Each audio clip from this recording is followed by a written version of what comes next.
Hey YouTube world, it's Kirkpatrick. Thanks for stopping by. I like to enjoy a good old cigar every now and then.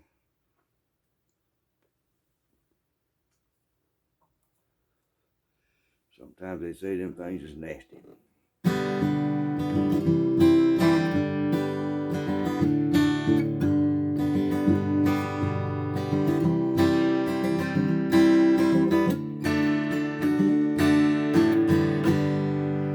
Alright, let's get on with the river trip. That's enough of that bing bonging.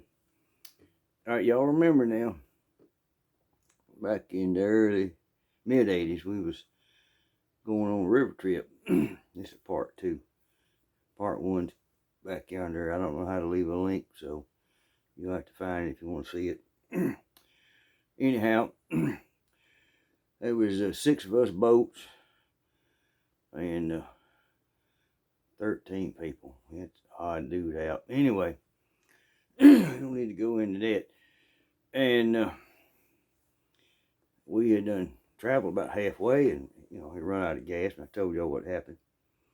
We got our boats refilled. We was buzzing along there the next day, just booking, trying to make up for lost time. Because every time, every stop, time. When you're doing a 360-mile trip from the dam all the way to the ocean. Anyhow, we was buzzing along, and Bill Morris was my pilot on that particular trip. And I was sitting on the front of his boat. We was looking down through there, and the river's pretty wide. I'm up there on stump watch, kind of look around. I turn around and talk to Bill, I said, Bill, I sure am getting good with this here gun. What are you talking about? I said, I got this 41 Magnum here. I said, man, sweetest shooting gun I ever had in my life. So I'm going to go to Maine and kill a bear with it coming up. He said, yeah. What other dreams you got? And I said, well, no, I'm going to make that happen. I've already got it booked. And I've been practicing with this pistol every day. Every day at lunch, I go to the range and I shoot 100 rounds. Come home, reload them. Go to the range, shoot 100 rounds every day. I said, I can, you know how those southern boys say. So I can knock a gnat's butt off a fence post at 100 yards. Well, I didn't go that far. I said, Bill, I tell you what, you hold a quarter up in your hand, I can knock it out. Won't hurt you. He said, that's BS. So we was buzzing along there. We going about 20 miles an hour. He backs off to about 10 in that boat. The boat's right forward. I'm sitting on the front. Him and the motor's on the back. So doing his balancing act. He backs off of it. It tips forward. Goes up. Just a little river boating experience for those that don't know. Anyhow, but we still booking at 10 miles an hour. He said, if you're such a daggum good shot, he said, see that cowbird over there on that sandbar? Shoot him. I said, all right, click, boom. Clip the cowbird neck right off at the body. We moving. It's 30 yards away. I shoot it with a 41 Magnum pistol. Granted, I had been practicing and practicing and practicing, but I ain't never been practicing shooting out of a boat and going down the river at 10 miles an hour. So there was a lot of luck and a lot of God involved, I'm sure.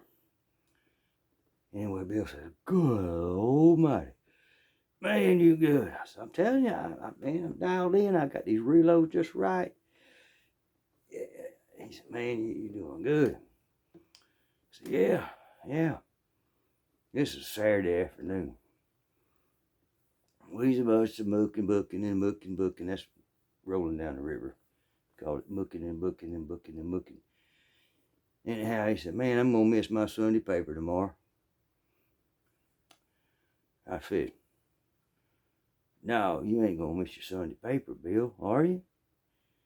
Yeah, man. I get the Sunday paper every Sunday. And I get up and the Sunday paper he was talking about is Atlanta Journal-Constitution. We call it the Atlanta Urinal and Constipation. But anyhow, back in the mid-'80s, that paper was that thick. Folded over, it was that thick. Probably had 1,000 want ads in the back. It had 13 pages of color comics. In color on Sunday. And the news section, the lifestyle section, the cooking section, and the whatever. It was a big, thick old paper. That was one of Bill's pleasures in life. And I knew it. So I had made arrangements before we left from my buddy Greg Norman.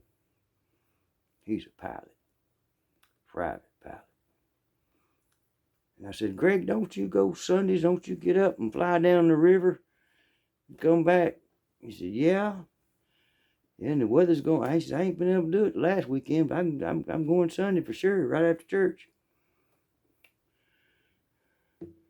And I said, oh, geez. I was hoping you'd go earlier than that. He said, what do you mean? And I said, well, let me tell you about a scheme I got going on. I said, we going down the river next weekend, this Sunday coming up. We ought to be around such and such location. And man, I don't know, whatever I got to pay you, if you can get a Sunday paper that morning and fly it by and drop it off on the sandbar where we're camping at that morning, you'll be my biggest hero. So how much would it take for that to happen? He said, oh, that's so cool, it won't take nothing. I'm flying down there anyway. I'll stop and get a paper and wrap it in the bag. And I'll fly over where y'all at. Just show me on the map where you think you're going to be at. So I showed him on the map where we was going to be at. And told him, my tent top of it was maroon. And I know two of the other guys were them green tents. I said, it shouldn't be hard to find us. Be only big bunch, Yeah, I'll find you. Sure enough.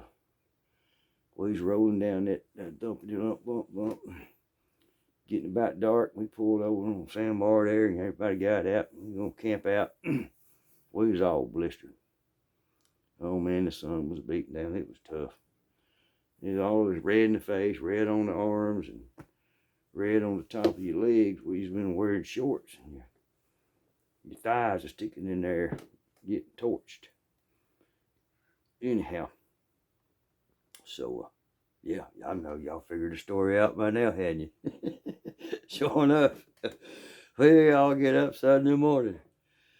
And I said, Bill, you miss your Sunday paper? Oh, man, Ed, I got to have a Sunday paper, man. But I told my wife to save it. I'll read it when we get back. Yeah, I'll read it Monday morning. I said, Bill, you ain't going to have to worry about it. Sunday paper will be here shortly. He said, how in the sang heck are you going to get a Sunday paper here in the middle of BF, Georgia, on a river? He said, the nearest house, there, I don't even know where the nearest house is. I don't see none. He said, oh, we ain't got to go nowhere. It's coming to you, buddy. It's delivered. You're full of horse. Yeah, all right. So we go to get the stuff out. Scrambling up some bacon and eggs, and here comes Greg. Flew right on down the river. I said, yeah, look at that plane, boys. Dang, he was flying low, wasn't he? Yeah. Here he come back again. Man, that guy's a nut. He's flying low. Y'all think he's a law?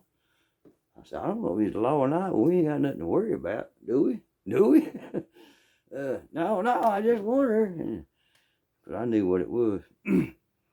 So the next time he come by just a little right over and opened the door on that airplane and chucked out that trash bag with that Atlanta paper in it. blap, hit right on the sandbar. About 20 foot from where we was cooking in the frying bacon and eggs. And Bill said, "What the heck is that?" I said, Go get that bag, Bill. "I ain't touching it. It may be a damn bomb." I said, "It ain't a bomb, Bill. Go get the bag. That's your Atlanta paper. I just had it delivered for you." Yep. Man, did it ever make his day. Yep. Sometimes the littlest things in people's life can just trip and make their day. Bill was my buddy forever. Not that I needed to do that to cement the deal for him being a good friend.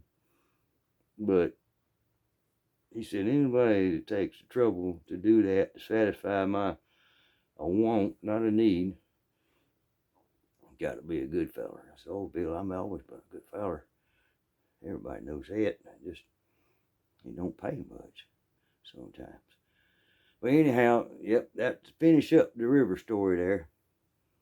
Then we got the newspaper, and I had to drive the next morning his boat while he sat up on the front without a pistol. He didn't shoot no birds. While he sat up on the front of the boat and read, yeah, you guessed it, the Atlanta Journal-Constitution paper. That's the story, boys and girls. Love y'all. God bless. Take care. Adios.